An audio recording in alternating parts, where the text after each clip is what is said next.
Happy Sunday, everybody. Today we are working on getting our chicken coop run roof on. I have seen a lot of posts, local posts of people who have hens that are just starting to lay eggs and they're selling the hens for a pretty good price. So I am wanting to get on that, but we also want to get chicks in the spring too. So maybe a few laying hens and then some little baby chicks. So right now I'm just carrying some of our lumber down here to our little chicken coop.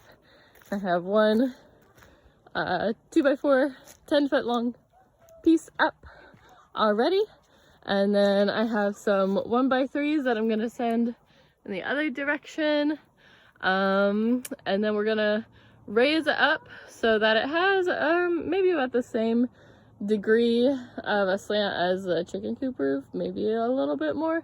It's the same type of roofing though, those plastic. Okay, so I have the 2x4s lined up and the 1x3s lined up on top. There is a natural angle.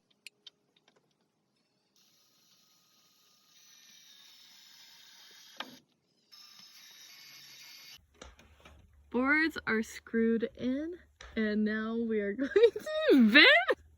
Take two. The boards are screwed in and zip tied down, which you know, just in case we want to raise the roof later, then it'll be easy to cut the zip ties, raise the roof. But for now we're gonna leave it like this since there is a natural angle. And here are my plastic 8-foot long roofing panels, and we're gonna go ahead and put those in place. Okay, I'm gonna do a quick little walk around to make sure it's looking good before I secure it on top.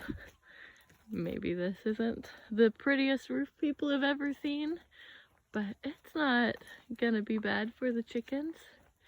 And you know what? I am new at all this. I am extremely ignorant in the construction department, and so I'm proud of it either way.